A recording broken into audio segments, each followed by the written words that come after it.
যুবক কিসের নেশায় করতেছ? কিসের নেশায়? একটা নারী পাইবা, বিয়া তো একটাই করবা। একটা নারীর জন্য এত কিছু করতে হয়? একটা বিয়ার জন্য তোমার এত কিছু করতে হয়? তোমার চুলে এত কাটিং মারতে হয়? তোমার এই আহুলা বেহুলা প্যান্ট পরে ঘুরতে হয়? এরকম শিলা কুত্তার মতো মাথার মধ্যে চুল রাখতে হয়? তোমার দাড়ির মধ্যে 14 ধরনের ফ্যাশন করতে হয়? আর তোমার প্যান্টের মধ্যে এই দিকটা সিরা, এই দিকটা সিরা, কথা ঠিক কিনা? হ্যাঁ, সিরা প্যান্ট পরে হ্যান্দাও সিরা, হ্যান্দাও সিরা, এই দিকটাও সিরা, ওই দিকটাও সিরা। কিরি অবস্থাটা কি সিরা বাংলাদেশ? আশ্চর্য কথা। ও যুবক, লজ্জা করে না? এই অনেক যুবকরা আছে হাফ প্যান্ট পরে পরে, গাদার বাচ্চা গল, গাদার গড়ের গাদা, হাফ প্যান্ট পরে পরে গাদার মতো, বলদের মতো, কুরবানির বলদের মতো মা বাবার সামনে প্রাপ্তবয়স্ক যুবক তার ব্যাটারিটা দেখায় দেখায় ঘুরতে থাকে, কথা ঠিক কিনা?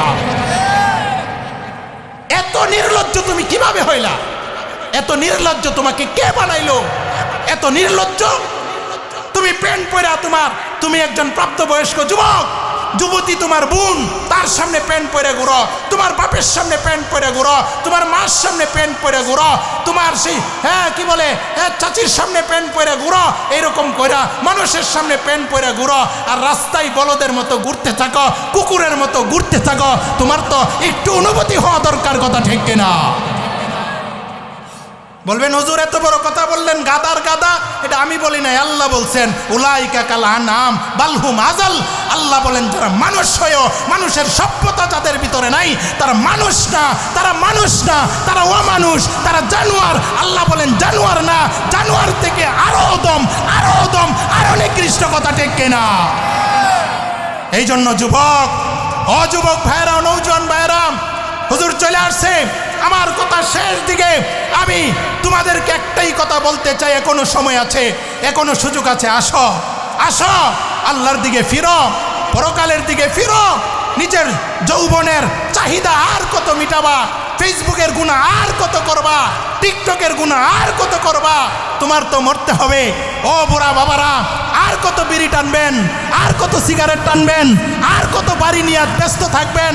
আর কত টাইলস নিয়ে পড়ে থাকবেন? আর কত বিল্ডিং নিয়ে পড়ে থাকবেন? এখনো কি সময় হয় নাই? এখনো কি সুযোগ হয় নাই? এখনো কি আপনার অনুভূতি আসে নাই? মরতে হবে, প্রত্যেককে আল্লাহর দরবারে হাজিরা দিতেই হবে। হাজিরা দেওয়া ছাড়া বিকল্প কোনো তরিকা আল্লাহ দুনিয়াতে রাখেই নাই, কথা ঠিক কিনা? এই জন্য আমার শেষ কথা মুহতারাম হাজিরিন, বলছিলাম ওমর রাদিয়াল্লাহু তাআলা আনহু গেছে আল্লাহর নবীর কাছে, মুসলমান হয়ে গেছে, ঘোষণা দিছে, ঘোষণা দিয়েছে রসুলের কাছে, মুসলমান হয়ে ঘোষণা দিছে, ও নবী আপনি কি সত্য নবী না? রসুল বলেন হ্যাঁ আমি সত্য নবী। আপনার ধর্ম কি সত্য না? হ্যাঁ আমার ধর্ম সত্য। এবার উমর বলেন তাইলে আমরা কি সত্য না? হ্যাঁ তোমরাও সত্য। তাইলে ইসলামের দাওয়াত, ইসলামের কাজ গোপনে কেন চলবে? আজ থেকে ঘোষণা। উমর বলেন আমি উমর মুসলমান হয়ে গেছি, ইসলামের কাজ আর গোপনে চলবে না। উমর একজন যুবক মুসলমান হয়ে গেছে, আল্লাহর দোয়া আল্লাহ কবুল করেছে। এবার উমর ঘোষণা দিচ্ছে, এই আসো কেউ তোমরা তোমাদের মাকে সন্তান হারা করতে চাও, আছো কোনো স্ত্রী নিজেকে বিধবা করতে চাও, কোনো সেই সন্তান আছো পিতৃহারা হইতে চাও, আসো ইসলামের বিপক্ষে কেউ কথা বলবে আর বাধা দিবে, আমি উমরের তরবারি দিয়া তোমার গলাকে দ্বিখণ্ডিত করে দিব, কথা ঠিক কিনা? ও তারা মাজরিন, এই জন্য শেষ কথা হইল এই যুবকরা আসো, তোমাদের অনেক দাম, তোমাদের অনেক দাম, তোমাদের জীবনের অনেক মূল্য। এই জন্য জীবনটাকে নষ্ট করে দিও না, মোবাইলের পিছনে পড়ে জীবন নষ্ট করো না, টিকটকের পিছনে পড়ে গুরুত্বপূর্ণ এই মূল্যবান হায়াতে জিন্দিগিটাকে নষ্ট করে দিও না, বরবাদ করে দিও না। তোমার পরকাল আছে, তোমার জান্নাত আছে। বেদিনরা, ইহুদিরা, নাসারারা, হিন্দুরা ও মুসলমানরা তারা যা ইচ্ছা তারা করবে, এই সব কিছু তারা দুনিয়াতে মাস্তানি করবে, দুনিয়াতে তারা মাস্তিবাজি করবে। মুসলমান কোনোদিন মাস্তিবাজি করতে পারে না। মুসলমান তার নিজের মন চাহি জিন্দিগিতে চলতে পারে না, তার ইচ্ছাশাহী জিন্দিগি চলতে পারে না। মুসলমান চলবে রব শাহী জিন্দিগি, রব যেইভাবে বলে সেইভাবে যদি মুসলমান চলতে পারে, জান্নাতে নাজ নিয়ামতের কোনো অভাব নাই, কথা ঠিক কিনা?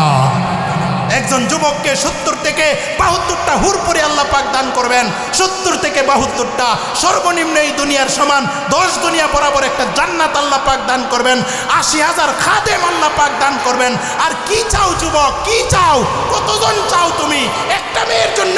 জীবনকে ধ্বংস করে দিতে হবে, একটা মেয়ের জন্যই তোমার লাইফকে বরবাদ করে দিতে হবে, তোমার আব্বা আম্মার ইজ্জত মান সম্মান সব শেষ করে দিতে হবে।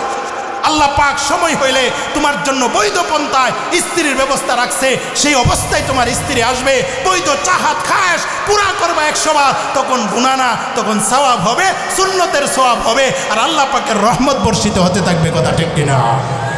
এই জন্য যুবকরা আসো, আল্লাহর দিকে ফিরো, আল্লাহর দিকে ফিরো, নবীর তরিকার দিকে ফিরো, সেই মাথার চুলগুলো আল্লাহর নবীর তরিকায় রাখো। এরকম আসুলা বেসুলা আর এই জাতীয় সেই সিলামার্কা কুত্তার মতো এই চুল যারার আছে, আজকে তওবা করো, আগামীকাল থেকে সেই চুলের ডিজাইন ঠিক করো, মুহাম্মদুর রাসূলুল্লাহর আদর্শ অনুযায়ী করো, তোমার সেই পোশাককে মুহাম্মদুর রাসূলুল্লাহর আদর্শ অনুযায়ী করো, তোমার জীবনকে মুহাম্মদুর রাসূলুল্লাহর আদর্শ অনুযায়ী করো। কারণ আল্লাহ বলছেন, লাকাদ কানা লাকুম ফি রাসূলিল্লাহি উসওয়াতুন হাসানা, একমাত্র তোমার দুনিয়া পরকালে নাজাতের জন্য উত্তম নমুনার আদর্শ হইল মুহাম্মদুর রাসূলুল্লাহ। রাজনীতিক কোন নেতা আপনার দুনিয়ার পরকালের আদর্শ হতে পারে না, একমাত্র আল্লাহর নবী, বিশ্ব নবী আপনার আমার দুনিয়া পরকালে নাজাতের উত্তম নমুনার আদর্শ, দুনিয়াতেও শান্তির আদর্শ, পরকালেও শান্তির আদর্শ। কথা ঠিক কিনা?